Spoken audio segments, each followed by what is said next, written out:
الحمدللہ رب العالمین والصلاة والسلام علی رسول الامین وعلی آلہ وصحبہ اجمعین، اما بعد۔ موضوع تو آپ نے سن لیا ہے، حدیث جبریل۔ اس نام سے جو حدیث محدثین کے ہاں معروف ہے اسے ام الاحادیث کہا جاتا ہے۔ بہت سارے نام ہیں، ام السنہ، ام الاحادیث، اور اس میں اسلامی عقائد اور اعمال کا پورا خلاصہ درج ہے۔ بلکہ بعض اس کی طرق میں صراحت ہے کہ اللہ کے نبی صلی اللہ علیہ وسلم نے یہ حدیث ارشاد فرمائی تھی اپنی زندگی کے بالکل اخیر وقت میں۔ تو اخیر وقت میں ضرورت اس بات کی تھی کہ پورے اب تک جو اسلام کی تبلیغ ہوئی ہے، ایمان اور عقیدے کی جو باتیں لوگوں تک پہنچائی گئی ہیں، جو دین اور شریعت کی باتیں لوگوں کو بتائی گئی ہیں، اس کی بہت ہی جامع انداز میں تلخیص پیش کر دی جائے، خلاصہ۔ تو یہ حدیث اصل میں پورے دین کا خلاصہ ہے۔ یہیں سے بعض اہل علم نے یہ بھی استدلال کیا ہے کہ گفتگو کے بعد آخر میں اس کا خلاصہ پیش کر دینا یہ بڑا اثر انداز ہوتا ہے۔ اس لیے اس حدیث سے طلب علم حاصل کرنے کے بھی بہت سارے اصول معلوم ہوتے ہیں۔ اس میں ایمان اور عقیدے کی بات تو ہے ہی، دین اور شریعت کی بات تو ہے ہی، اس کے علاوہ اس حدیث میں طلب علم کے آداب بھی سیکھنے کو ملتے ہیں کہ علم کیسے حاصل کیا جائے، کس سے حاصل کیا جائے، اس کے آداب کیا ہیں، اور اسی طرح سے علم کو کیسے پیش کیا جائے، یہ سارے آداب بھی اس حدیث سے سیکھنے کو ملتے ہیں۔ تو یہ حدیث اصل میں اللہ کے نبی صلی اللہ علیہ وسلم نے 23 سالہ دور نبوت میں جو کچھ سکھایا، بتایا، اللہ کے دین کو پہنچایا، اس کا خلاصہ اس حدیث میں آخری زندگی میں اللہ کے نبی صلی اللہ علیہ وسلم نے پیش فرما دیا۔ اچھا، اس حدیث کو روایت فرمایا ہے اصل میں عمر ابن الخطاب رضی اللہ تعالیٰ عنہ۔ عمر ابن الخطاب رضی اللہ عنہ، بہت سارے صحابہ کرام نے اسے روایت فرمایا، لیکن صحیح مسلم میں جن صحابی کے ذریعے یہ روایت آئی ہے وہ خلیفہ دوم عمر ابن الخطاب رضی اللہ تعالیٰ عنہ، اور ان سے اس روایت کو ان کے بیٹے عبداللہ بن عمر رضی اللہ تعالیٰ عنہ نے نقل کیا۔ یہ بھی صحابی ہیں، دونوں صحابی ہیں۔ صحابی نے صحابی سے یہ روایت نقل فرمائی ہے۔ اس روایت کا ایک جو ہے بیک گراؤنڈ بھی اور ایک پس منظر بھی اس روایت میں ہے کہ عبداللہ بن عمر رضی اللہ تعالیٰ عنہ نے یہ روایت کیوں بیان فرمائی اور کب بیان فرمائی۔ تو صحیح مسلم میں اس روایت کے بیان ہونے سے پہلے کا ایک واقعہ ذکر ہے کہ اس مناسبت سے اور اس واقعے کے بعد عبداللہ بن عمر رضی اللہ تعالیٰ عنہ نے یہ حدیث بیان فرمائی۔ واقعہ کیا دیکھیں، یہ صحیح مسلم کی روایت ہے، حدیث نمبر 8۔ اس میں ذکر ہے کہ کانا اول من قال فی القدر بالبصرہ معبد الجہنی۔ تقدیر کے بارے میں جس نے سب سے پہلے کلام کیا، یعنی تقدیر کا انکار کیا، وہ معبد الجہنی ہے، بصرہ کا تھا یہ شخص۔ اس نے جو ہے تقدیر کا انکار کر دیا۔ تقدیر ہمارے ایمان کا ایک اہم حصہ ہے، اس پر ایمان لائے بغیر ہمارا ایمان مکمل نہیں ہے، لیکن یہ وہ شخص تھا جس نے تقدیر کا انکار کر دیا۔ اب اس کے انکار کی بات جب لوگوں تک پہنچی تو اس میں یحییٰ بن عامر کہتے ہیں کہ میں اور حمید بن عبد الرحمن یہ دونوں حج اور عمرہ کرنے کے لیے گئے مکہ۔ تو جب ہم مکہ پہنچے تو ہم نے کہا کہ یہ بصرہ میں اس نے انکار کیا تقدیر کا، تو یہاں صحابہ کرام سے ملاقات ہوگی تو چلو صحابہ سے پوچھ لیتے ہیں کہ معاملہ کیا ہے۔ اب اس میں بہت بڑا سبق ہمارے لیے ہے، ہمارے نوجوانوں کے لیے، علماء کے لیے، طلباء کے لیے، سب کے لیے، کہ اگر اسلام کے جو مسلمات ہیں، دین کے جو مسلمات ہیں، ان پر کوئی کلام کرے، ان کا کوئی انکار کرے، جو ہمیشہ سے امت جس چیز کو مانتے ہوئی آئی ہے، یا قرآن و حدیث، قرآن میں واضح طور پر وہ بات موجود ہے، حدیث میں موجود ہے، اور کوئی بھی کھڑا ہو کے اس کا انکار کر دے، تو اس کو سمجھنے کا طریقہ یہ ہے کہ اس معاملے میں بڑے علماء کی طرف رجوع کیا جائے، ان سے پوچھا جائے، ان سے بات کی جائے کہ معاملہ کیا ہے، ان پر اعتماد کیا جائے۔ دیکھیے بصرہ کا یہ واقعہ ہے، لیکن یہ بصری لوگ جب حج عمرہ کرنے آئے تو صحابی کو ڈھونڈ کے ان سے معلومات لینے کی کوشش کر رہے ہیں۔ جب فتنوں کا دور آتا ہے تو اس میں ہر آدمی کھڑا ہو کے یہ دعویٰ کرے کہ قرآن و حدیث کی روشنی میں بات کرتا ہوں، میں دلیل سے بات کرتا ہوں، مجھے دیکھو، میری دلیل دیکھو، میرا چہرہ مت دیکھو، ایسا نہیں چلنے والا۔ دلیل کے ساتھ چہرہ بھی دیکھا جاتا ہے۔ تو یہ دیکھیے صحابہ کا دور ہے، صحابہ کے دور میں مسلمانوں کی تاریخ کیا مل رہی ہے کہ ان حضرات نے صرف اس پہ اکتفا نہیں کیا کہ چلو بصرہ میں کسی کو دلیل کے ساتھ مسئلہ پوچھ لیتے، نہیں، بلکہ انہوں نے دلیل کے ساتھ ساتھ بڑے چہرے کو بھی تلاش کیا، بڑے عالم کو بھی تلاش کیا کہ چلو صحابہ سے معلومات لیتے ہیں۔ اس وقت بڑے صحابہ کرام تو باحیات نہیں تھے، لیکن چھوٹے صحابہ، یعنی نبی کے دور میں جو صحابہ چھوٹے تھے، عبداللہ بن عمر رضی اللہ عنہ، اس وقت تو بہت بڑے تھے جب یہ حدیث بیان کر رہے تھے، لیکن نبی کے دور میں چھوٹے تھے، بہت بچے تھے۔ ان کے والد، ان کے ابا عمر فاروق رضی اللہ تعالیٰ عنہ ان کو اپنے ساتھ لاتے تھے نبی کی مجلس میں، اور انہوں نے یہ روایت خود نبی سے سنی بھی نہیں ہے، اپنے ابا کے حوالے سے نقل کر رہے ہیں۔ عبداللہ ابن عمر اپنے والد عمر ابن الخطاب رضی اللہ تعالیٰ عنہ کے حوالے سے اس کو بیان فرما رہے ہیں۔ تو اس سے ہم کو پتہ یہ چلتا ہے، ہم کو سیکھ یہ ملتی ہے کہ اگر ہمارے دور میں بھی کوئی فتنہ رونما ہو اور کوئی بھی اٹھا سٹا کھڑا ہو کے کچھ بھی بولنے لگے تو آپ یہ ڈائلاگ بازی مت کیجئے کہ کس کے ساتھ دلیل ہے اس کی بات مانیں گے۔ دلیل ہے کہ نہیں ہے یہ پتہ لگانا بھی آسان نہیں ہے۔ ایک آدمی نے قرآن کی آیت پڑھ دیا، اب اس کا ایک معنی مطلب نکال کے آپ کے کان میں ڈال دیا، آپ کو کیا لگ رہا واقعی دلیل سے بات کر رہا ہے؟ ایک آدمی نے حدیث پڑھ دی، آپ کو اس کا کوئی بھی مطلب بتا دیا، آپ کو لگ رہا کہ اس نے دلیل سے بات کیا؟ اس نے صرف قرآن اور حدیث کا حوالہ دیا ہے۔ قرآن اور حدیث کا حوالہ دینا اس کا نام دلیل نہیں ہے۔ آپ جو بات کہہ رہے ہیں قرآن سے پیش کردہ آیت اس بات کی تائید کرتی ہو، ایسے کوئی بھی آیت اپنے حق میں چپکا لینے سے ایسا نہیں ہوگا کہ وہ آپ کے پاس دلیل آ گئی ہے۔ یہ قادیانیوں کا چینل ہے نا ہدایت، اس میں ایک قادیانی بول رہا تھا کہ عیسیٰ علیہ السلام فوت ہو گئے، جبکہ ہمارا عقیدہ کیا ہے وہ زندہ ہے۔ وہ کہہ رہا ہے عیسیٰ علیہ السلام فوت ہو گئے، قرآن میں اس کی 30 دلیلیں موجود ہیں، یعنی 30 آیتوں سے وہ بدنصیب استدلال کرتا ہے کہ عیسیٰ علیہ السلام فوت ہو گئے۔ اب کیا 30 آیتیں پیش کر دینے سے ہم اس کی بات مان لیں گے کہ ایک بات کہہ رہا ہے اور قرآن کی 30 آیتیں پیش کر رہا ہے؟ نہیں، دلیل دینا کافی نہیں ہے، صحیح دلیل دینا کافی نہیں ہے، صحیح دلیل دے رہا ہے کہ نہیں دے رہا ہے؟ ہاں، ایسے دلیل چاہے قرآن کی ہو چاہے حدیث کی ہو، وہ ایک تو دیکھنا چاہیے کہ بھئی کوئی من گھڑت بات نہیں بتا رہا، صحیح بات، یعنی جو بات آدمی دلیل دے رہا دلیل ثابت ہونی چاہیے۔ اگر قرآن کا دعویٰ کیا ہے تو قرآن میں وہ آیت ہونی چاہیے، حدیث کا دعویٰ کیا ہے تو حدیث کی کتاب میں وہ چیز ہونی چاہیے۔ پہلی بات وہ چیز ثابت ہو، یعنی صحیح سند ثابت ہو، اور دوسری بات اس کا معنی مطلب بھی فٹ بیٹھتا ہو، یعنی جو بات کہہ رہا ہے اسی بات کی دلیل ہو۔ جیسے میڈیکل لائن میں آپ کسی ڈاکٹر سے علاج کراتے ہیں تو بھائی آدمی سترک رہتا نا کہ یہ ڈپلیکیٹ دوا تو نہیں دے رہا۔ بھائی میڈیکل لائن میں آپ جان کے حیران ہوں گے کہ کتنی ڈپلیکیٹ دوائی بھی بنائی جاتی ہیں اور چلائی جاتی ہیں، تو اوریجنل اصلی دوا بندہ دیتا کہ نہیں دیتا؟ اس اسپتال میں اچھی دوا دی جاتی کہ نہیں جاتی؟ تو ایک تو دوا اچھی ہونی چاہیے اور دوسرا دوا مرض کی ہونی چاہیے، یعنی یہ ڈاکٹر اچھی دوا دیتا ہے، اوریجنل دوا دیتا ہے، لیکن کیا یہ اسی مرض کی دوا دیتا ہے جس کے بارے میں دعویٰ کر رہا ہے؟ کبھی کبھی ہوتا نا ڈاکٹر دوا دیتا ہے، ہر ڈاکٹر دوا دیتا ہے، لیکن ہر ڈاکٹر مرض کی دوا نہیں دیتا ہے، کچھ کا کچھ اور دوا دے دیتا ہے۔ یہ ڈاکٹروں میں فرق ہے کہ نہیں ہے کہ مرض کی تشخیص کرنا اس کے بعد دوا دینا، دوا اور بیماری میچ کرنی چاہیے، ورنہ دوا دینا کس کام کا؟ ایک ڈاکٹر آپ کو جھولا بھر کے دوا دے دے، کس کام کی اگر آپ کی بیماری کی دوا نہیں تو؟ ہاں، تو صرف ڈاکٹر کا دوا دینا کافی ہے؟ نہیں، وہ دوا اس مرض کی علاج ہونی چاہیے۔ تو ایسے ایک عالم ہو، اسکالر ہو، کوئی بھی ہو، وہ قرآن حدیث کی دلیل دے دے، کیا فائدہ اس کا؟ جو دعویٰ کر رہا ہے دلیل میچ کرنی چاہیے نا دعوے سے۔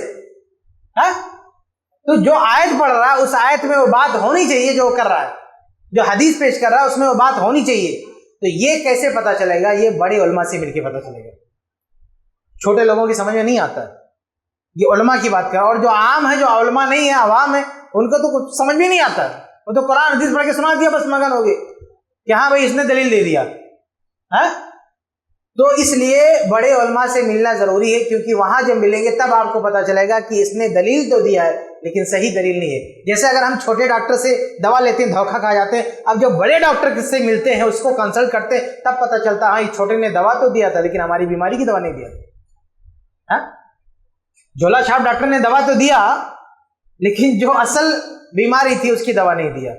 وہ بڑا ڈاکٹر ہم کو ایکسپلین کرتا ہے کیا اس نے غلطی کی. تو ایسے جب بڑے علماء کے پاس جائیں گے تو بڑا عالم آپ کو سمجھائے گا کہ چھوٹے نے دلیل تو دیا ہے لیکن اس میں وہ مطلب نہیں ہے جو بتا رہا ہے. اس لیے لوگوں کی پیش کردہ دلیلوں سے بھی دھوکہ نہیں کھانا چاہیے، ویریفائی کرنا چاہیے کہ دلیل صحیح بھی دے رہا ہے کہ نہیں دے رہا ہے. دلیل صحیح دے رہا ہے کہ نہیں دے رہا ہے. لوگوں نے مشہور کر کے رکھا ہے بغیر دلیل کے بات ماننا تقلید ہے اور دلیل کے ساتھ بات ماننا تقلید نہیں ہے. دلیل کے ساتھ بات ماننا بھی تقلید ہے. ارے بھائی اوٹ پٹانگ دلیل دے رہا آدمی اس کی بات مان رہے تقلید نہیں ہے. صحیح دلیل، صحیح دلیل.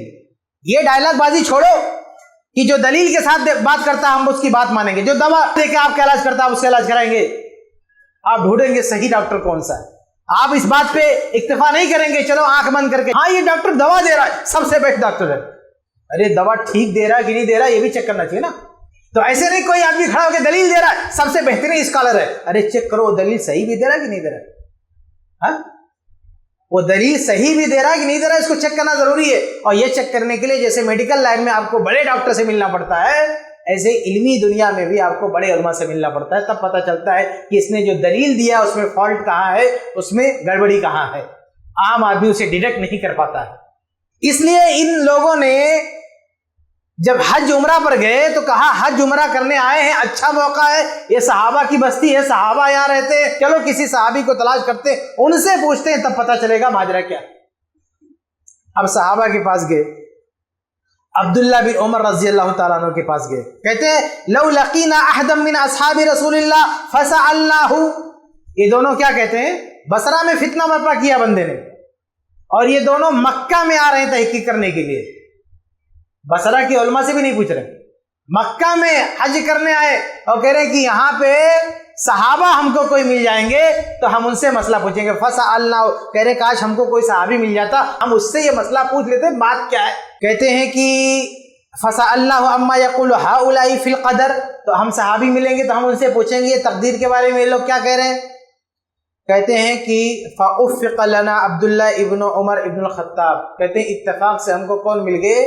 عبداللہ بن عمر رضی اللہ تعالیٰ عنہ اتفاق سے مل گئے.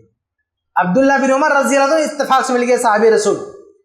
داخلا المسجد، وہ مسجد میں جو ہے جا رہے تھے، کہتے ہیں مسجد میں جاتے ہوئے مل گئے، مسجد میں جاتے ہوئے ایک صحابی مل گئے. یہ لوگوں ڈھونڈ ڈھونڈ کے عبداللہ بن عمر کے پاس گئے اور مسجد میں جا رہے تھے، وہاں پہ مل گئے، ملاقات کی. تو کہتے ہیں کہ ہم دونوں ان کے بڑے ہی ادب کے ساتھ دائیں بائیں کھڑے ہو گئے. دو لوگ تھے نا مسئلہ پوچھنے، ایک دائیں کھڑے ہو گیا اور ایک بائیں کھڑے ہو گیا تاکہ سکون سے سوال کریں. اور کہتے ہیں کہ پھر ہم لوگوں نے بات چیت کی ان سے اور کہا یا ابا عبد الرحمن، اے ابو عبد الرحمن. ان کا نام تھا عبداللہ بن عمر لیکن کنیت ابو عبد الرحمن. عرب کا معاملہ یہ تھا کہ عرب لوگ کسی کو عزت دینا ہوتا تھا، کسی کی ریسپیکٹ کرنا ہوتا تھا تو کنیت سے یاد کرتے تھے. کنیت سے، جیسے ہم لوگ کہتے ہیں نا سر، جناب، تو ان کا ایک نام ہوتا تھا اور ایک کنیت ہوتی تھی. تو کنیت سے پکارنا مطلب ایک ریسپیکٹ دینا ہے، عزت دینا. اسے پتہ چلتا ہے کہ علماء سے بات کرنا ہے تو آپ کو ان کو عزت بھی دینی چاہیے، ان کا احترام بھی کرنا چاہیے. تو کہا اے ابو عبد الرحمن انہ قد ظہر، کہا کہ ہمارے بیچ میں کچھ لوگ ایسے ہیں یقرؤون القرآن، کہ وہ قرآن پڑھتے ہیں. مطلب ایسا نہیں ہے کہ ہوا میں بولتے ہیں، وہ قرآن پڑھتے ہیں، قرآن کے جانکار لوگ ہیں اور علم کا دعویٰ کرتے ہیں. بتایا کہ قرآن پڑھنے والے ہیں، علم کا دعویٰ کرنے والے ہیں، بلکہ عبادت والے بھی ہیں، یعنی عبادت بھی کرتے ہیں، قرآن بھی پڑھتے ہیں، حدیث بھی پڑھتے ہیں، سب کرتے ہیں. اب ظاہر سی بات ہے کہ ایک آدمی قرآن پڑھے گا، حدیث پڑھے گا، نماز بھی پڑھے گا، وہ کوئی بات کہے گا تو ایک آدمی کنفیوز ہو جائے گا کہ یہ تو قرآن بھی پڑھ رہا ہے، حدیث بھی پڑھ رہا ہے، نماز بھی پڑھ رہا ہے، کیا کمی ہے؟ تو کہا کہ ایسے لوگ ہیں جو قرآن پڑھ رہے ہیں، ان کے پاس علم کا دعویٰ کر رہے ہیں، سب کچھ ہے، لیکن معاملہ یہ ہے کہ انہم یزعمون لا قدر، ان کا دعویٰ یہ ہے کہ تقدیر کوئی چیز نہیں ہے۔ ان کا دعویٰ کیا ہے کہ تقدیر کوئی چیز نہیں ہے۔ اب آپ کیا کہتے ہیں؟ یہ دیکھیے، یہ وہ تابعین کا دور ہے، یہ تابعین ہے۔ تابعین نے کسی کو قرآن پڑھتا ہوا دیکھ کر دھوکہ نہیں کھائے، حدیث پڑھتا ہوا دیکھ کر دھوکہ نہیں کھائے، نماز پڑھتا ہوا دیکھ کر بھی دھوکہ نہیں کھائے۔ انہوں نے ایک بات کہی، کھٹک گئی کہ بھائی یہ تو ایسی بات کہہ رہا ہے کہ عام لوگوں کی بات سے ذرا ہٹ کر ہے، تو ویریفیکیشن کرنا چاہیے کہ بات صحیح ہے کہ نہیں۔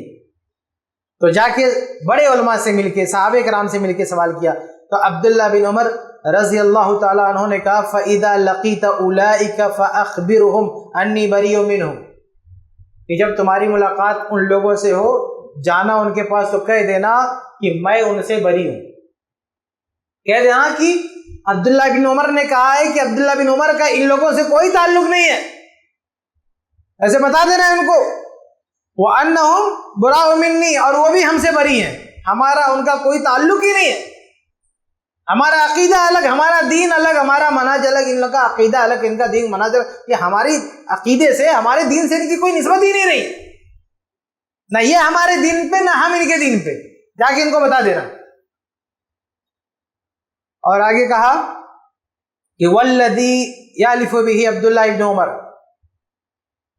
کہا کہ عبداللہ بن عمر قسم کھا کے کہتا ہے، یعنی صحابی کہہ رہے ہیں کہ میں قسم کھا کے کہتا ہوں، لو ان لأحدهم مثل احد ذهبا فانفقه، کہ یہ لوگ جو بدعقیدگی پھیلا رہے ہیں، ان کے پاس احد پہاڑ جیسا سونا ہو، احد پہاڑ جیسا سونا ہو، اور فانفقه، ایسے اللہ کی راہ میں خرچ کر دیں، ما قبلہ اللہ منہ حتی یؤمن بالقدر، تو اللہ تعالی احد پہاڑ کے برابر ان کی طرف سے سونا خرچ کیے جانے کے بعد بھی اللہ قبول نہیں کرے گا، حتی یؤمن بالقدر، جب تک کہ تقدیر پر ایمان نہ لائے۔ صحابی نے کیا کہا؟ جب تک تقدیر پر ایمان نہیں لائے گا تو احد پہاڑ کے برابر سونا خرچ کر دے، اللہ قبول نہیں کرے گا۔ کتنی پیاری بات ہے، اللہ اکبر صحابہ کرام کی۔ آج ہم کسی کو کہتے ہیں نا کہ یہ بدعقیدہ ہے، اس کا عقیدہ خراب ہے، تو کہتے ہیں عقیدہ خراب ہے؟ ارے وہ اتنے سارے رفاہی خدمات کرتا ہے، لوگوں کو راشن بانٹتا ہے، مریضوں کا علاج کراتا ہے، اتنا نیک کام کرتا ہے، لوگوں کو ڈونیشن دیتا ہے، کالج میں اسکول میں ایڈمیشن کراتا ہے، اتنا پیسے خرچ کرتا ہے اللہ کی راہ میں، اور تم اس کے خلاف بات کرتے ہو؟ تو عبداللہ ابن عمر نے کیا کہا؟ احد پہاڑ کے برابر بھی سونا خرچ کرتے نا، لیکن تقدیر پر ایمان نہیں لائے گا، کسی کام کا نہیں۔ 2-3 بوری چاول بانٹ کے سمجھتے ہو کہ ہم بہت بڑے دیندار ہیں؟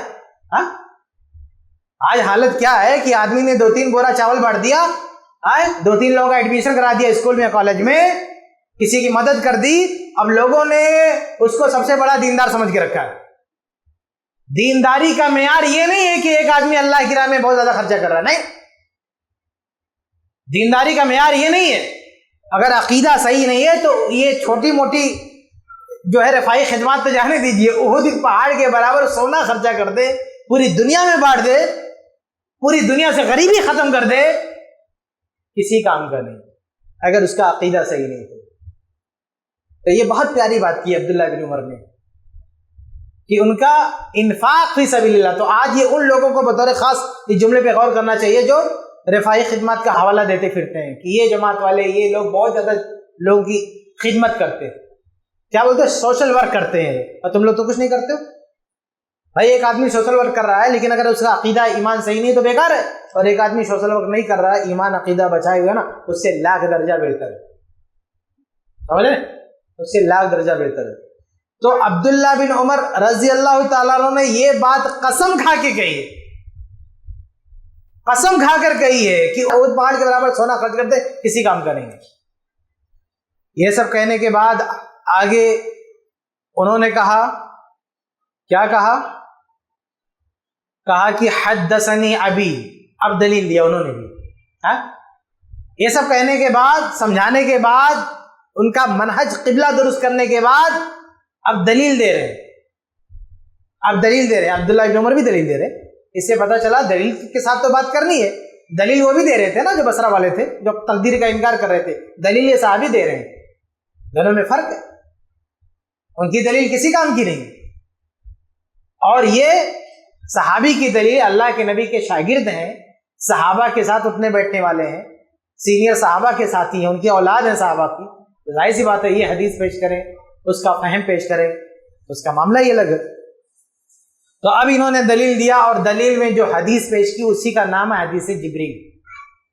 انہوں نے پوری حدیث پیش کر ڈالی، پورے اسلام کا خلاصہ رکھ دیا، پورے اسلام، ایمان، احسان کا خلاصہ پیش کر کے رکھ دیا. انہوں نے اتنی لمبی حدیث بیان کر دی عبداللہ بن عمر رضی اللہ تعالیٰ نے، تاکہ ان لوگوں کی اصلاح ہو.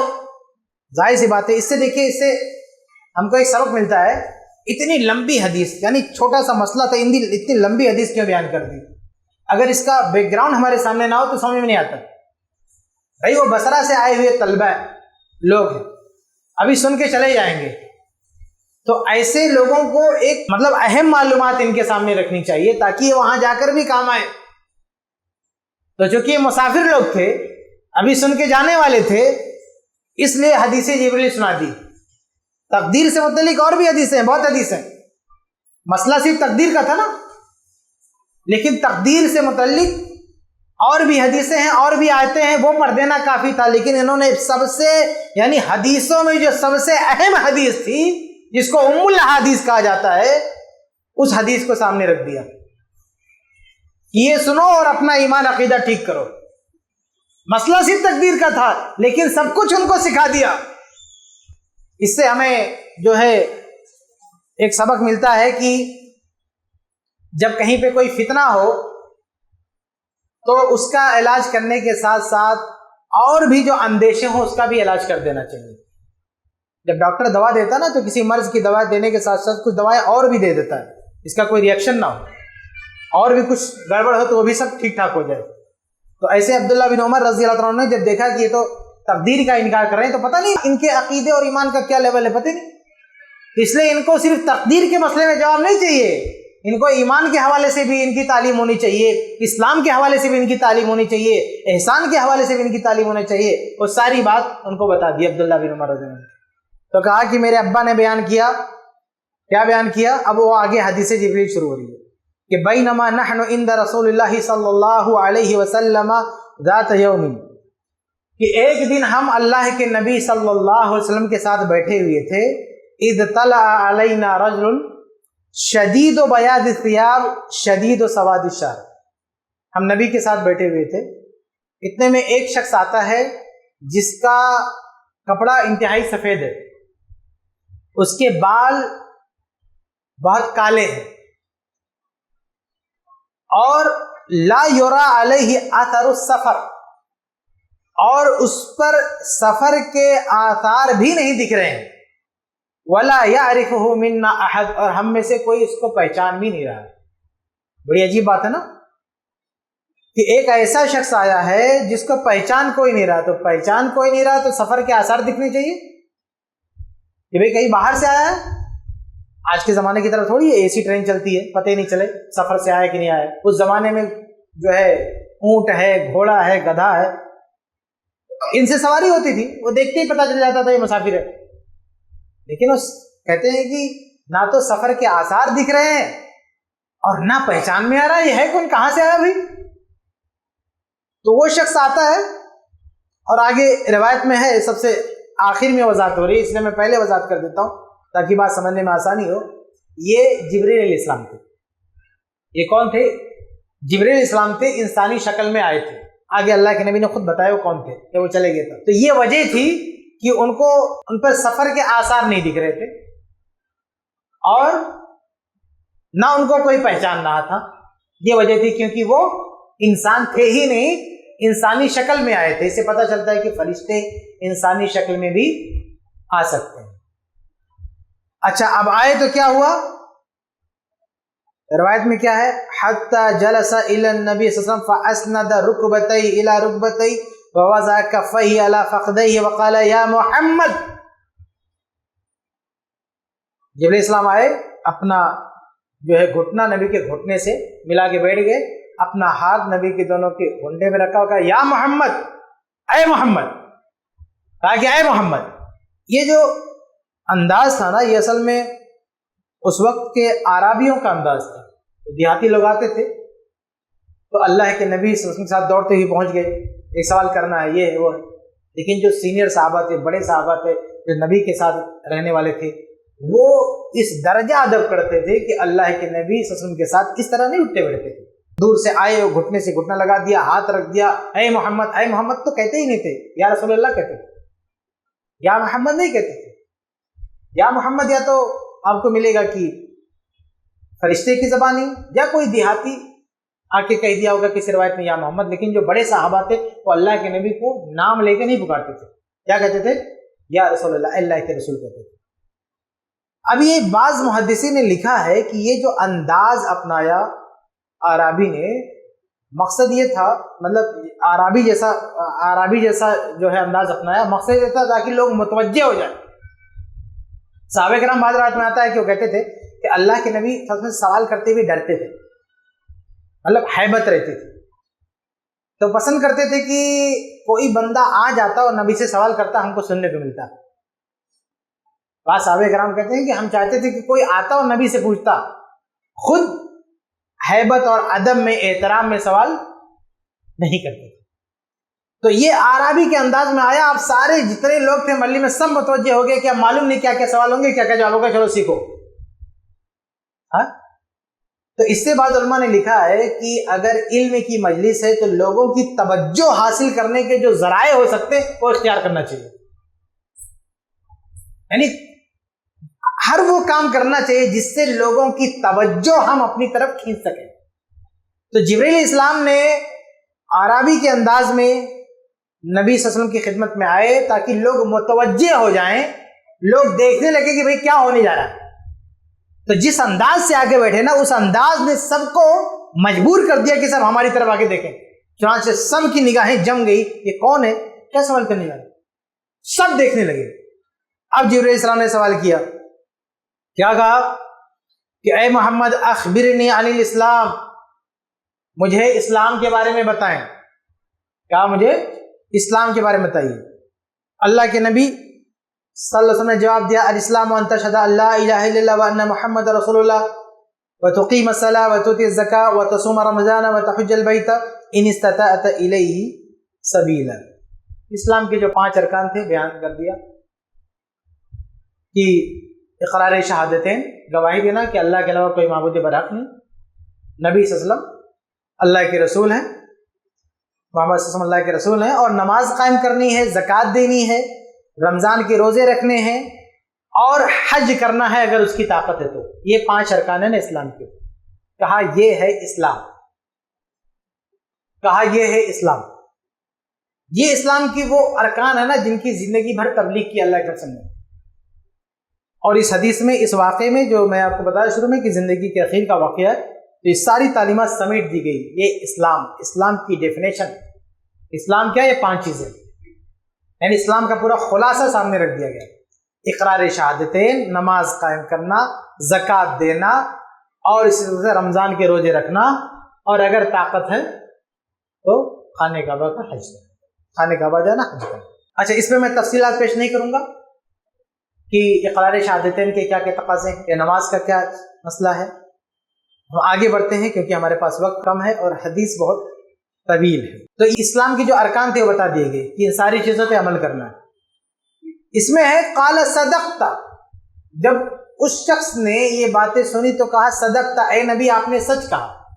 تو صحابہ کرام ابھی تک جان نہیں پائے تھے کون ہے، تو تھے جبریل، لیکن صحابہ کرام کو نہیں معلوم تھا کون.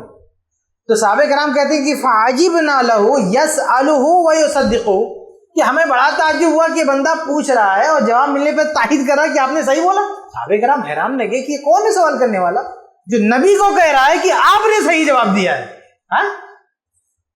جو اللہ کے رسول کے جواب کو کہہ رہا ہے کہ آپ کا جواب صحیح ہے، یہ ہے کون؟ کیونکہ صحابہ میں سے تو کوئی نہیں کہہ سکتا. صحابہ کرام آمنا، اے نبی آپ نے جو کہہ دیا ہمارا اس پہ ایمان ہے.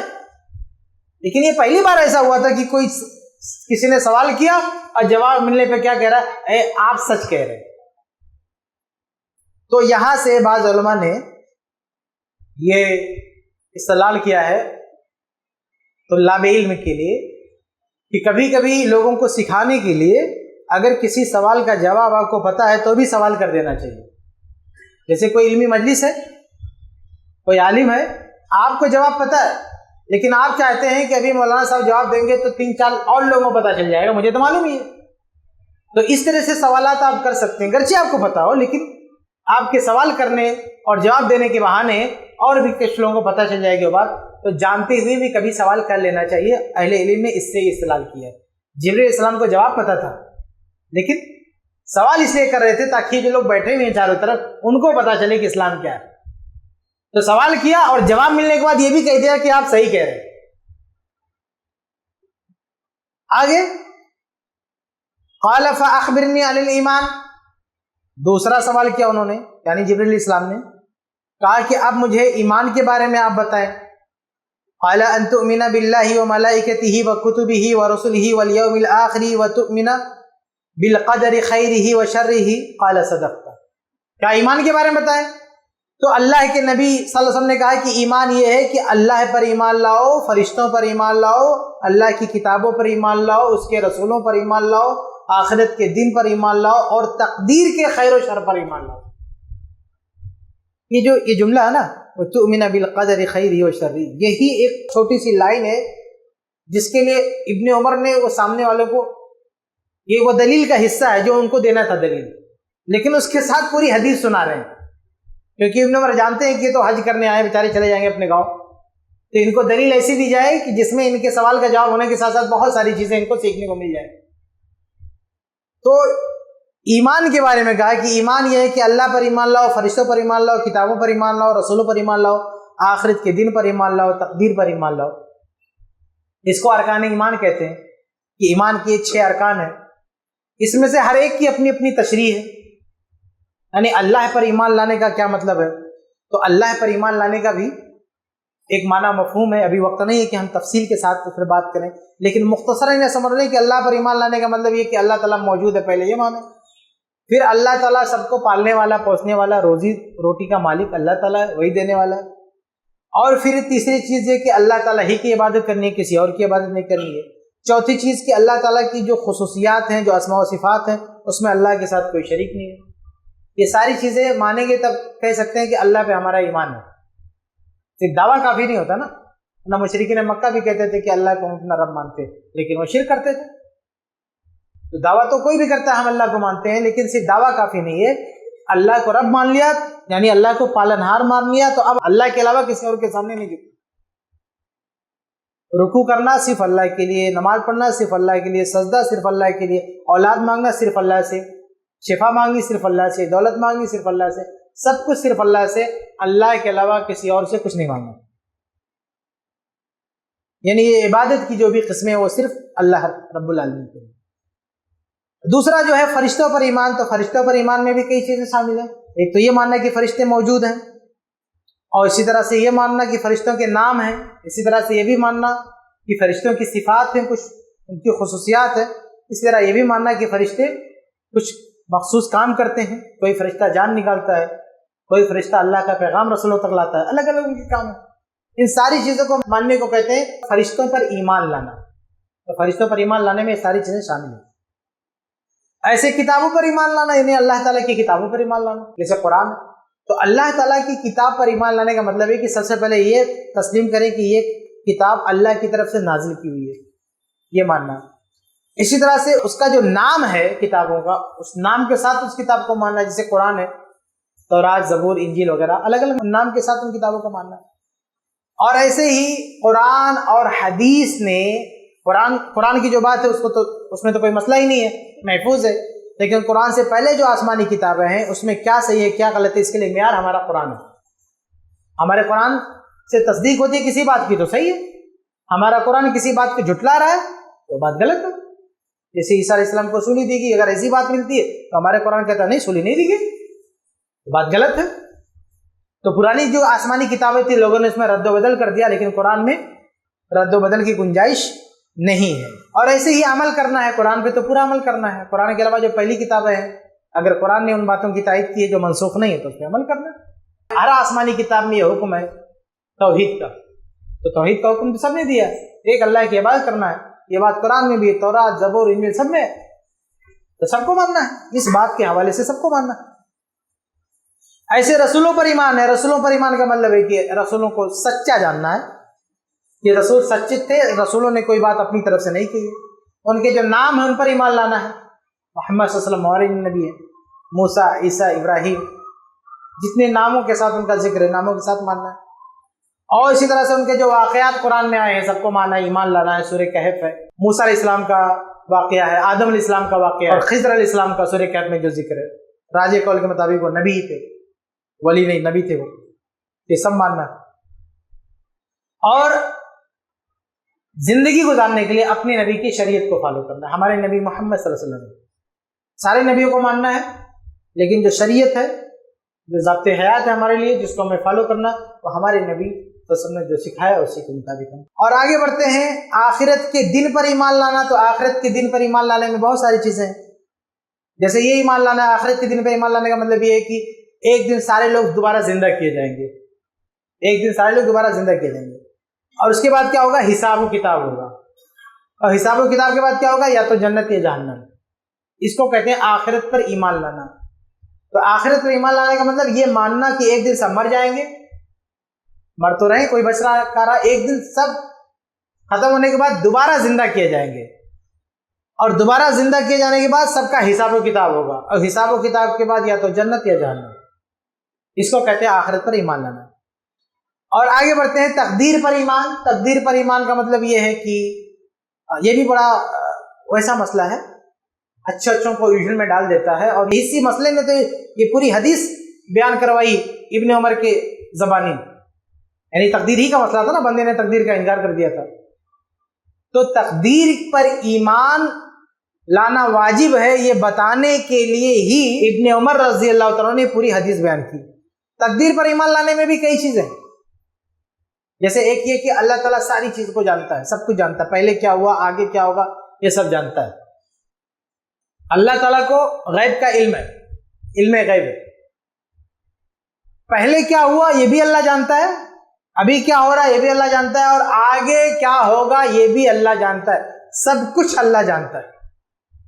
کیا ہونے والا، کل پرسوں مستقبل میں، فیوچر میں کیا ہوگا، سب اللہ تعالیٰ کے علم میں۔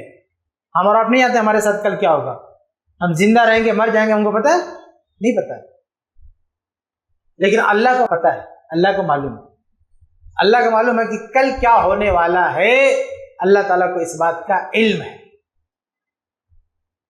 بلکہ اللہ تعالیٰ کا تو، اور اللہ تعالیٰ کا جو علم ہے اسی کے مطابق وہ چیز ہونے والی ہے، بلکہ اللہ تعالیٰ کو تو یہ بھی علم ہے کہ مستقبل میں جو چیز کو ہونا نہیں ہے، اگر وہ ہو تو کیسی ہو یہ بھی اللہ کو معلوم ہے۔ جیسے جہنمیوں کو جب جہنم میں ڈالا جائے گا، قرآن میں ہے، وہ لوگ کہیں گے کہ اے اللہ تعالیٰ ہمیں دوبارہ دنیا میں بھیج دے، اب سے ہم اچھا عمل کریں گے۔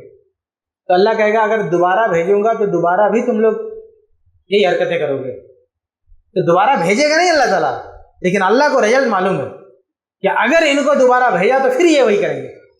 یہ اللہ تعالیٰ کا علم جو ہونے والا نہیں ہے، لیکن اللہ کو معلوم ہے کہ اگر ہوگا تو کیسا ہوگا۔ تو یہ تقدیر پر ایمان کا پہلا حصہ ہے کہ ہم یہ عقیدہ رکھیں کہ اللہ کو سب کچھ پتہ ہے، سب کچھ معلوم ہے۔ اور دوسری چیز کیا ہے کہ اللہ تعالیٰ نے یہ سب کچھ لکھ دیا ہے۔ اللہ کا جو علم ہے نا، لوح محفوظ میں اللہ نے اس کو لکھ دیا ہے، جو کچھ ہونے والا ہے سب اللہ نے لکھ دیا ہے۔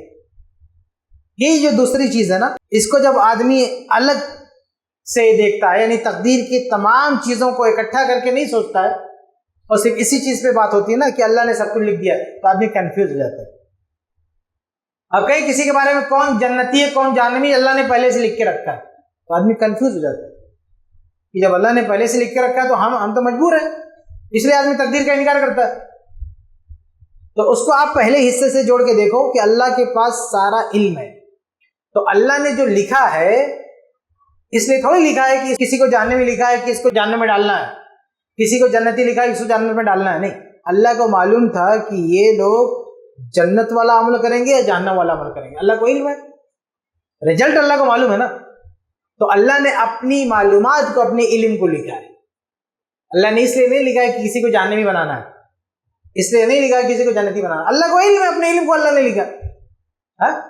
جیسے کوئی وہ استاد ہے، کسی کلاس میں پڑھاتا ہے، اب کسی بچے کے بارے میں اندازہ کرے اور اس کے گھر والوں کو لکھ کے دے دے کہ آپ کا لڑکا فیل ہو جائے گا، امتحان سے پہلے لکھ کے بھیج دے وارننگ کہ آپ کا لڑکا جس طرح سے بدمعاشی کر رہا ہے مجھے اندازہ ہے کہ آگے چل کے فیل ہو جائے گا امتحان میں، اور کسی دوسرے لڑکے کے بارے میں لکھ دے والدین کو کہ آپ کا بچہ بہت محنت سے پڑھتا ہے، مجھے امید ہے کہ بہت اچھا نمبر لے کے آئے گا۔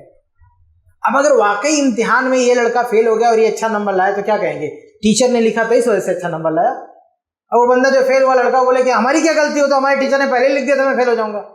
نہیں، ٹیچر نے اپنا اندازہ لکھا تھا، ٹیچر کا اندازہ غلط بھی ہو سکتا ہے لیکن اللہ کا اندازہ غلط نہیں ہو سکتا، اللہ کا علم غلط نہیں ہو سکتا۔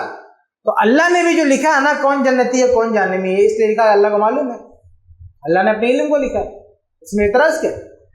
یہ نہیں سوچنا چاہیے کہ اللہ نے پہلے سے جانے میں لکھ دیا، ہم کیا کر سکتے ہیں؟ ارے بھائی اللہ کو معلوم تھا، کل تم کرو گے کیا؟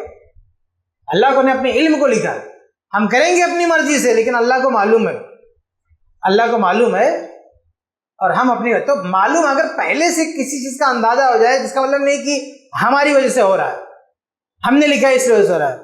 بھائی سائنٹسٹ حضرات جو ہے پیشین گوئی کر دیتے ہیں نا کہ فلاں تاریخ کو فلاں مہینے میں سورج گرہن ہوگا، تو ان کے کہنے کی وجہ سے ہوا رہا، ہاں وہ نہ لکھتے تو نہیں ہوتا، وہ سورج گرہن کروا رہے ہیں جنہوں نے پیشین گوئی کر دیا کہ فلاں سال فلاں مہینے میں فلاں ڈیٹ میں سورج گرہن ہوگا، واقعی اس ٹائم پہ ہم دیکھتے ہیں تو سورج گرہن لگا ہوا، تو کیا ان لوگوں نے لکھ دیا تھا اس وجہ سے ہوا؟ ارے ان لوگوں نے اندازہ کیا کہ کیا ہونے والا، اس اندازے کو لکھا۔ سورج گرہن ان کے کہنے سے نہیں ہو رہا ہے، یہ اللہ تعالیٰ کے حکم سے ہو رہا ہے، اپنی معلومات کو انہوں نے لکھا ہے۔ تو ایسے اللہ تعالیٰ نے بندہ کیا کرنے والا ہے اللہ کو معلوم ہے، ہمیں نہیں معلوم، اللہ کو معلوم ہے، اللہ نے اپنی معلومات اپنا علم لکھا ہے، اللہ نے مجبور نہیں کیا کسی کو کہ تو جہنم والا عمل کر یا جنت والا عمل کر، اللہ نے اپنے علم کو لکھا ہے۔ تو یہ تقدیر میں دوسری چیز ہے کتابت، پہلی چیز کیا؟ علم، اللہ کو سب معلوم ہے، دوسری چیز اللہ نے سب کچھ لکھ دیا ہے، اور تیسری چیز ہے مشیت، اللہ کی مرضی کے بغیر کچھ نہیں ہوتا۔ اب یہ بات کہی جائے نا کہ اللہ کی مرضی کے بغیر کچھ نہیں ہوتا، تو اس میں بھی آدمی کنفیوز ہوتا ہے، اللہ کی مرضی کے بغیر کچھ نہیں ہوتا تو ہماری کہاں کی مرضی رہے گی؟ مرضی کا مطلب یہ ہے کہ اللہ تعالیٰ نے، اچھا اس میں بڑی تفصیل ہے، ارادے شرعیہ ارادے کونیہ، بڑی پیچیدہ بات ہو جائے گی، اس لیے میں بہت ہلکے الفاظ میں سمجھاتا ہوں کہ مرضی کا مطلب یہ ہے کہ اللہ تعالیٰ کی یہ مرضی ہے کہ بندہ آزاد رہے، آزاد مطلب چاہے تو اچھا کرے چاہے تو برا کرے، اللہ کی مرضی کا مطلب یہ ہے۔ جب کہتے ہیں اللہ کی مرضی کے بغیر کچھ نہیں ہوتا، تو اگر اللہ کی مرضی نہ ہوتی کہ ہم آزاد رہیں تو ہم آزاد نہیں رہتے، اللہ چاہتا تو ہم صرف جو ہے نیکی کرتے، اللہ چاہتا تو کوئی نیکی کا کام کر ہی نہ پائے، لیکن اللہ نے ہمیں آزادی دی ہے، ہم چاہے تو اچھا کریں چاہے تو برا کریں، یہی آزادی اللہ کی مرضی ہے، اللہ کی مرضی ہے کہ ہم آزاد رہیں۔ تو اس کا یہ مطلب نہیں کہ اللہ ہم سے کروا رہا ہے، اگر ہم کچھ برا کام کر رہے ہیں نا تو ہم اپنی آزادی سے کر رہے ہیں، اللہ تعالیٰ ہم سے نہیں کروا رہا، اللہ تعالیٰ ہم سے نہیں کروا رہا، ہم اپنی آزادی سے کر رہے ہیں، اللہ تعالیٰ ہمیں مجبور نہیں کر رہا ہے، ہم اپنی، ہماری چوائس ہے، ہمارا اختیار ہے، لیکن اللہ نے چونکہ ہم کو یہ آپشن دیا دونوں، تو چونکہ دونوں آپشن ہم کو ملا، چاہے اچھا کریں چاہے یہ، تو یہ دونوں آپشن کیسے ملا؟ اللہ کی مرضی سے ملا ہے، اس لیے ہم کہتے ہیں کہ اللہ کی مرضی کے بغیر کچھ نہیں ہوتا۔ تو اگر ہم نے دوسرا آپشن چن لیا برائی کا تو اب یہ نہیں کہہ سکتے کہ یہ برائی اللہ کروا رہا ہے، یا اچھا آپشن چنا تو یہ نہیں کہہ سکتے کہ یہ اللہ نے مجبور کیا تھا، نہیں، دونوں آپشن اللہ نے دیا، ہمیں اختیار ہم کو دیا، تو دونوں آپشن ہمارے پاس ہونا اس کو کہتے ہیں اللہ کی مرضی ہے، اس کی مرضی نہ ہوتی تو آپشن نہیں ہوتا ہمارے پاس۔ تو یہ مشیت کا مسئلہ ہے کہ اللہ تعالیٰ کی مرضی کے بغیر کچھ نہیں ہوتا، تو اللہ تعالیٰ کی مرضی کے ساتھ ہی سب کچھ ہوتا ہے، دونوں آپشن دیا ہے، لیکن ایک آپشن کو اللہ پسند کرتا ہے، خیر کا کام کرے اللہ پسند کرتا ہے، دوسرا آپشن آپ نے چنا، آپ نے اپنے اختیار سے چنا، اللہ نے آپ کو اختیار دیا، آپ نے اپنے اختیار سے چنا، لیکن اللہ کو پسند نہیں ہے برائی، ٹھیک ہے، یہ مشیت ہے۔ اور چوتھی چیز ہے خلق، اللہ کی نے سب کچھ پیدا کیا، یعنی ساری مخلوقات کا خالق، حتیٰ کہ ہمارے افعال کا خالق اللہ تعالیٰ ہے۔ ظاہر سی بات ہے جب اللہ نے ہم کو بنایا ہے تو جو کچھ ہم کرنے والے ہیں سب کی تخلیق سمجھو اللہ تعالیٰ کی طرف سے، تو ہمارا پیدا کرنے والا، ہمارے سب یعنی پوری زمین آسمان جتنی کائنات میں جو چیز بھی جو کچھ ہو رہا ہے سب کا خالق اللہ تعالیٰ۔ تو یہ ہے تقدیر کا مسئلہ، بہت ہی چند جو ہے منٹوں میں میں نے یہ بات رکھی ہے۔ ورنہ ضرورت تو یہ ہے کہ اس پر اور تفصیل سے بات کی جائے. مطلب اوسط درجے کی تفصیل ہونی چاہیے, بہت زیادہ تفصیل میں بھی نہیں آنا چاہیے کہ آدمی گمراہ ہو جائے تقدیر کے مسئلے میں. ہاں, لیکن موٹی موٹی باتیں رکھنی چاہیے تاکہ آدمی اگر کوئی سمجھ سکے تو سمجھ لے. تو یہ 4 چیزیں ہیں. اللہ تعالیٰ سب کچھ جانتا ہے, اللہ تعالیٰ نے سب کچھ لکھ رکھا ہے, اللہ تعالیٰ کی مشیت مرضی کے بغیر کچھ نہیں ہوتا, اللہ نے سب کچھ پیدا کیا. یہ 4 چیزیں آپ مانتے ہیں, سمجھو تقدیر پر آپ کا ایمان. تو ایمان کے بارے میں پوچھا. آگے جب اللہ کے نبی صلی اللہ علیہ وسلم نے یہ بتایا تو کہا کہ صدقت. جبرائیل السلام نے کہا کہ تم نے سچ کہا کہ تم نے سچ. یہ تقدیر کے بارے میں نے تفصیل اس لیے پیش کیا کیونکہ اسی وجہ سے تو سوال ہوا تھا نا, تقدیر ہی کی وجہ سے. ابن عمر نے جواب بھی اسی وجہ سے دیا تھا. تو کہا صدقت, تم نے سچ کہا. قال اخبرنی عن الاحسان. جبرائیل السلام نے کہا کہ اچھا احسان کے بارے میں بتائیں. تو اللہ کے رسول نے کہا کہ ان تعبد اللہ کأنک تراہ, تم اللہ کی عبادت ایسے کرو جیسے تم اللہ کو دیکھ رہے ہو. جیسے نماز پڑھ لیں تو نماز ایسے پڑھو گویا کہ اللہ کو تم دیکھ رہے ہو. فإن لم تکن تراہ فإنہ یراک. اگر یہ خیال نہ آ سکے آپ کے دل میں کہ اللہ کو آپ دیکھ رہے ہو تو کم سے کم یہ خیال کرو کہ اللہ آپ کو دیکھ رہا ہے. اللہ آپ کو دیکھ رہا ہے. جب یہ تصور ہوتا ہے نا ہمارے ذہن میں کہ ہم کو کوئی دیکھ رہا ہے تو خوف پیدا ہوتا ہے. آپ دیکھیے آج کل جہاں CCTV کیمرہ لگا ہوتا ہے نا, تو CCTV کیمرہ دیکھ کے آدمی ڈر جاتا ہے. یار ہم CCTV کیمرے کی نگرانی میں ہم کو کوئی واچ کر رہا ہے, ہم کو کوئی دیکھ رہا ہے, ہماری حرکتیں ریکارڈ ہو رہی ہیں. تو یہ دیکھتے ہی آدمی تھوڑا سنبھل جاتا ہے. آپ فون پر بات کر رہے ہو, پتہ چل جائے سامنے والا ریکارڈنگ کر رہا ہے تو آپ کا ٹون بدل جائے گا, ہے نا.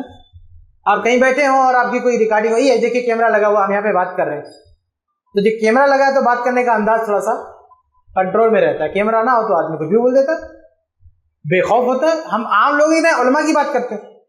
اگر کیمرہ نہ ہو تو انداز کچھ اور ہی ہوتا بولنے کا, لیکن کیمرہ ہو تو آدمی تھوڑا سا کنٹرول میں رہتا ہے بات کرتے ہوئے کہ سب چیز ریکارڈ ہو رہی ہے. اور کہیں لائیو جا رہا ہو تو اور زیادہ آدمی محتاط رہتا ہے. اگر لائیو ہو رہا ہے, بھائی کیمرہ ہے تو ایک ایڈیٹنگ کا آپشن ہے کہ چلو بعد میں ایڈٹ کر کے کچھ ادھر ادھر کر لیں گے, لیکن اگر لائیو پروگرام ہے تب تو آدمی بہت زیادہ محتاط رہتا ہے. اس لیے نہیں کہ سب لوگ دیکھ رہے ہیں, اس لیے کہ جو کچھ ریکارڈ ہو رہا ہے یعنی ریورس کر کے دوبارہ دیکھا جا سکتا ہے. ورنہ اس وقت بھی تو سب لوگ سن رہے ہیں, سامنے بیٹھ کے سن رہے ہیں, اس کا خوف نہیں, ڈر اس بات کا رہتا ہے ہم نے کیا کہا یہ دوبارہ پلٹ کے آدمی سن سکتا ہے, دوبارہ پلے کر سکتا ہے. تو اس کا فرق پڑتا ہے نا جب ہمیں پتا چلا کوئی ہم کو دیکھ رہا ہے. تو دیکھیے انسانوں کے معاملے میں ہمارے اندر یہ تصور ہے کہ انسان دیکھ رہا ہے, اس کے پاس ریکارڈ ہو رہا ہے, تو کتنا خوف آ جاتا ہے. تو اگر آپ کے ذہن میں یہ آ جائے کہ اللہ دیکھ رہا ہے, اللہ کیا ریکارڈ ہو رہا ہے, تو کتنا خوف آنا چاہیے. ما یلفظ من قول الا لدیہ رقیب عتید. سورۃ قاف میں اللہ تعالیٰ نے کہا ہم جو کچھ یعنی یہ موبائل ریکارڈنگ سے پہلے, کال ریکارڈنگ سے پہلے قرآن میں کہا کہ ہمارے منہ سے جو لفظ نکلتا ہے اللہ کے یہاں ریکارڈ ہو رہا ہے. ریکارڈنگ بہت پہلے سے چالو ہے, موبائل نہیں آتے تب سے اللہ کے یہاں چالو ہے ریکارڈنگ. ہم جو لفظ بولتے ہیں, جو بات بولتے ہیں, اللہ تعالیٰ کے ریکارڈ ہے. تو اگر یہ احساس آ جائے ہمارے اندر تو ہماری عبادت میں حسن آ جائے. تو پوچھا کہ احسان کیا ہے, تو کہا احسان یہ کہ تصور ہی ہو تمہارا کہ اللہ کو تم دیکھ کے نماز پڑھ رہے ہو. اگر یہ نہ اتنا اعلیٰ درجے کا تصور نہ ہے تو کم سے کم یہ تو سوچو کہ اللہ تمہیں دیکھ رہا ہے, اللہ تمہیں دیکھ رہا ہے. آگے بڑھتے ہیں, بات 10:09 بج گیا, بات ختم کرتے ہیں. حدیث بہت لمبی ہے, بس ایک آخری آگے چل کر جبرائیل السلام نے پوچھا فاخبرنی عن الساعہ, کہ ایسا کیجئے کہ قیامت کے بارے میں بتائیے. یہ بڑا مشکل سوال تھا کہ اے نبی قیامت کے بارے میں بتائیے. تو اللہ کے نبی صلی اللہ علیہ وسلم نے جواب بھی بہت پیارا دیا, کہا مل مسئول عنہا بعالم من السائل, کہ قیامت کے بارے میں جو پوچھ رہا ہے نا وہ پوچھنے والے سے زیادہ نہیں جانتا. یعنی یہ ایسا سوال ہے جس کا جواب نہ مجھے پتا اور تمہیں بھی نہیں پتا ہے. اللہ کے نبی نے کہا تم بھی نہیں جانتے, وہ بار بار بول رہے تھے نا صدقت, آپ نے صحیح جواب دیا, صحیح جواب دیا, صحیح جواب دیا. تو اللہ کے نبی نے کہا یہ جو سوال کیا نا اس کا جواب تمہیں بھی نہیں پتا ہے, نہ ہمیں پتا ہے نہ تمہیں پتا ہے. اس کا علم صرف اللہ کے پاس ہے. قیامت کب آئے گی اس کا علم صرف اللہ کے پاس ہے. یہ ہمارا عقیدہ ہے. قیامت کب آئے گی ہمیں نہیں معلوم, اللہ ہی بہتر جانتا ہے کہ قیامت کب آئے گی.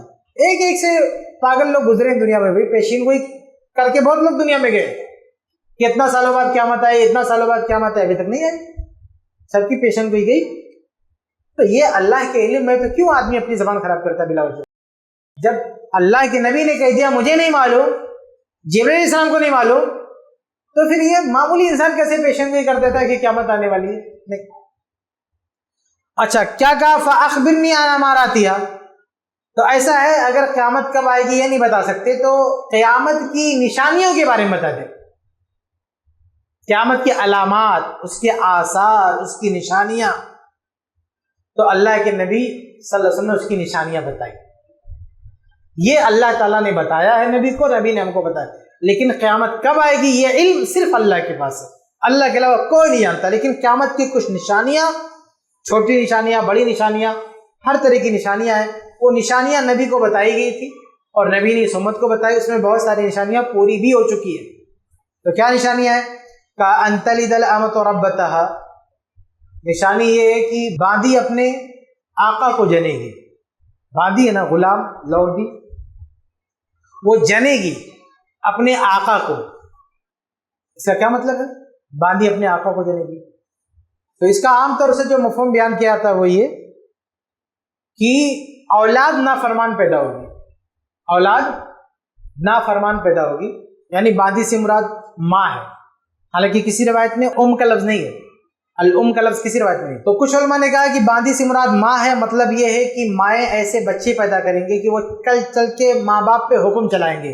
تو ہوا کیا، یعنی ماں پہ حکم چلا رہا اولاد، تو اس کا مطلب ماں نے جس بچے کو جنا ہے وہ اس کا آقا ہے، ماں نے جس کو جنا وہ اس کا آقا ہے، یعنی اولاد نافرمان ہوگی۔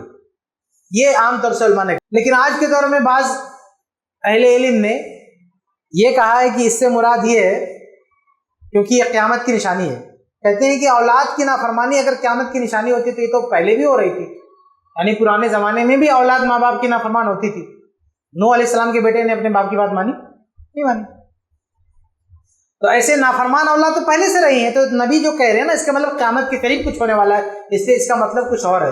تو بعض اہل علم نے کہا اس کا مطلب یہ ہے کہ آج یہ جو کہا گیا نا کہ باندی جس کو جنے گی، جنے مطلب پیٹ سے جننا، جننا کس کو بولتے ہیں؟ پیٹ سے بچہ پیدا ہونا، اس کو جننا بولتے ہیں۔ تو کہہ رہے ہیں کہ اس کا مطلب یہ ہوگا کہ جو عورت بچہ جن رہی ہے وہ اس کا مالک ہوگا۔ تو آج کے دور میں ریئل میں ایسا دکھتا ہے کہ عورت جس کو جنتی ہے وہ اس کا مالک ہوتا ہے۔ جیسے آج کل کیا ہے، سائنس نے جو ترقی کر لی نا، تو بڑے بڑے جو لوگ ہوتے ہیں نا وہ کسی عورت کو خرید لیتے ہیں، تو وہ دونوں یعنی میاں بیوی جو شوہر ہے نا، وہ دونوں اپنا منی اور اپنا مادہ منویہ نکال کے وہ لوگ انجیکٹ کر دیتے ہیں ایک عورت کے رحم میں، بچے دانی میں۔ وہ اس کے گھر کی نوکرانی ہوتی ہے، بلکہ بعض لوگ تو خرید لیتے ہیں لڑکیوں کو، ایسے باندھی ہوتی ہے، خریدی ہوئی ہوتی ہے، وہ اس کے گھر میں رہ رہی ہے، اس کے پیٹ میں بچہ پل رہا ہے، لیکن یہ اس کا اپنا خون نہیں ہے، اس کا خود کا خون نہیں ہے۔ بعد میں وہ جنتی ہے تو وہ اصل میں اس کا مالک ہے، کیونکہ وہ اس کی ماں نہیں ہے۔ جو بچہ پیٹ سے باہر آیا ہے وہ پلا ہے اس کی رحم میں، بچے دانی میں، لیکن وہ اس کا بیٹا نہیں ہے، وہ اس کا آقا ہے، کیونکہ اس کے مالک کا بیٹا ہے وہ، تو مالک کو جنا اس نے۔ تو بعض اہل علم نے کہا کہ اس حدیث کا یہی مطلب ہے کہ باہدیہ یعنی نوکرانیاں اپنے مالکوں کو جنیں گی۔ تو یہ دیکھ رہے ہیں ہم کہ نوکرانی خرید کے لاتا ہے، وہ اپنے مالکوں کو پیدا کرتی ہیں اپنے پیٹ سے، اپنا بچہ نہیں پیدا کرتی ہیں، ان کا خود کا بچہ نہیں ہوتا، ان کا مالک کا بچہ ہوتا ہے، تو انجیکٹ کر کے ڈال دیا گیا اس کے رحم میں، اور بچہ پل کے باہر نکلتا ہے، کس کا ہوتا ہے؟ اس کا بیٹا نہیں ہوتا ہے، یہ اس کا مالک ہوتا ہے۔ تو اگر یہ جو حدیث میں نبی نے کہا تھا وہ ابھی دیکھنے کو مل رہا ہے کہ اپنے مالک کو جنیں گی۔ یہ بعض علماء نے کہا، پرانے زمانے میں چونکہ ایسا سمجھ میں نہیں آ رہا تھا تو پرانے علماء نے کہا نہیں یہ نافرمان اولاد مراد ہے، لیکن آج کے بعض علماء کہتے ہیں کہ نافرمان اولاد نہیں مراد لیں گے، جو ریئل معنی حدیث کا وہی ہو رہا ہے آج، وہ تو ریئل ہو رہا ہے کہ باقاعدہ مالک کو جن ہی رہی ہیں عورتیں۔ اچھا آگے، وَأَن تَرَى الْحُفَاةَ الْعُرَاةَ الْعَالَةَ، اب اسی پر بات ختم کرتا ہوں، کافی وقت ہو گیا۔ کہا کہ اور قیامت کی نشانی یہ ہے کہ ننگے پاؤں چلنے والے، ننگے رہنے والے، جن کو پہننے کے لیے کپڑے نہیں ہو، بھکاری لوگ، بھک منگے لوگ، ریاض شاہ بکریوں کے چرواہے، یتطاولون فی البنیان، بڑی بڑی عمارتیں بنانے لگیں گے، یعنی ایسا شخص جس کو پہننے کے لیے چپل نصیب نہیں تھا، پہننے کے لیے ڈھنگ کے کپڑے نصیب نہیں تھے، ڈھنگ سے کھانا اس کو فراہم نہیں تھا، بھیڑ بکریاں چراتا تھا، اچانک دیکھتے دیکھتے بلڈنگیں بنا رہا، تو یہ قیامت کی نشانی ہے۔ جس کا کوئی اسٹیٹس نہیں تھا، بھیک منگا تھا، وہ اچانک اتنا بڑا ہوگا کہ بلڈنگیں بنا رہا۔ تو آج کے دور میں ایسا بھی ہے، بہت ساری بلڈنگ بنانے والے جا کے دیکھ لیں، آج ہائی فائی جو ہے مکان میں رہتے ہیں، بڑی بلڈنگوں کے مالک ہیں، ان کا جا کے 30-40 سال کی پرانی ہسٹری دیکھیں، پتہ چلا کہ ان کو پہننے کے لیے چپل بھی نصیب نہیں تھا، اور آج اتنی بڑی بڑی پراپرٹی کے مالک ہے۔ پرانے زمانے میں ایسا نہیں ہوتا تھا، پرانے زمانے میں گھرانہ یعنی کیا کہتے ہیں، جو رئیس خاندان ہوتا تھا اس کے بچے خاندان، یعنی خاندانی پراپرٹی چلتی تھی، ایسا نہیں ہوتا تھا کہ اچانک کوئی اٹھا اور مالدار ہو گیا۔ پرانے زمانے میں ایسا نہیں ہوتا تھا، وہ ایک خاندان ہوتا تھا اور اس کی نسلیں مالدار ہوتی تھیں، ایسے اٹھ کے بہت کم، مطلب ایک کا دکا ہوتا تھا، بہت کم کہ کوئی اٹھا اور مالدار ہو گیا۔ لیکن آج کے زمانے میں تو بہت ہے بھائی، یعنی ایک آدمی جو جس کی کوئی حیثیت نہیں دیکھتے تھے کہاں سے کہاں پہنچ گیا، بہت سارے راستے اس کے مالدار ہونے کے۔ تو نبی نے فرمایا کہ یتطاولون بنیان، وہ کمپٹیشن کریں گے کہ ہمارا گھر اس سے بہتر ہو، ہمارا بنگلہ اس سے اچھا ہو، ہماری بلڈنگ اس سے اچھا ہو، یعنی جن کو پہننے کے لیے چپل نصیب نہیں تھا وہ کمپٹیشن کر رہے ہیں کہ ہم عمارت اس سے اچھی بنائیں گے۔ یہ کیا، ایک قیامت کی نشانی ہے، اور شاید یہ نشانی بھی بلکہ وہ تشریح مان لیں بعض علماء کی، تو ایسا لگتا ہے کہ جو کچھ بتایا اللہ کے نبی نے سب ہو چکا، یعنی بڑی بڑی بلڈنگیں بنانے لگیں گے بھیک منگے لوگ، ہو رہا ہے، کوئی بڑی بات نہیں، باندیاں اپنے آقاؤں کو جنیں گی، جو بھی مفہوم آپ مراد لیں ہو چکا، نافرمان اولاد مراد لیں تو بھی ہو گیا، اور یہ مراد لیں کہ جو ہے کسی اور کے بچے جن نہیں اور تو بھی ہو چکا، سب کچھ ہو چکا، اس میں کچھ بچا نہیں۔ بس حدیث ختم ہو رہی ہے، اس کے بعد وہ شخص جو سوال کرنے والا تھا چلا گیا، اس کے بعد اللہ کے نبی سب نے بلایا عمر فاروق کو اور کہا یا عمر اتدری من السائل، کہ عمر فاروق آپ کو پتہ یہ پوچھنے والا کون تھا جو اتنے سوالات کر کے گیا؟ قلت اللہ و رسول عالم، میں نے کہا اللہ اس کے رسول بہتر جانتے ہیں۔ قال فإنه جبریل، کہا یہ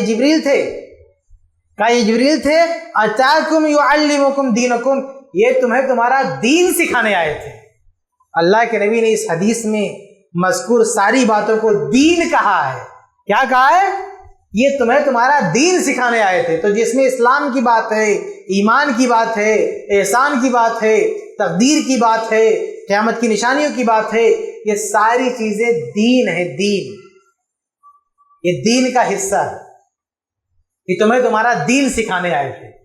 اس لیے ایمان بھی دین ہے، اسلام بھی دین ہے، احسان بھی دین ہے، یہ سب سکھانے آئے تھے۔ تو یہ بھی سکھانے کا ایک طریقہ تھا، ایک انداز تھا، اور اس طرح سے باتیں، یعنی پورا واقعہ آپ سنتے ہیں تو باتیں بہت اچھے سے ذہن نشین ہوتی ہیں۔ تو یہی مقصد تھا اللہ تعالیٰ کا کہ اللہ تعالیٰ نے جبریل السلام کو بھیج کے یہ ساری باتیں بتائی تاکہ ہم سیکھ سکیں۔ تو یہ حدیث جبریل تھی، لمبی حدیث ہے، میں نے آپ کے سامنے پیش کی، وقت زیادہ بھی ہو گیا، معذرت چاہتا ہوں۔ اللہ سے دعا کہ اللہ تعالیٰ ہم سب کو حق بات کہنے سننے اس کے مطابق عمل کی توفیق دے، آمین رب العالمین۔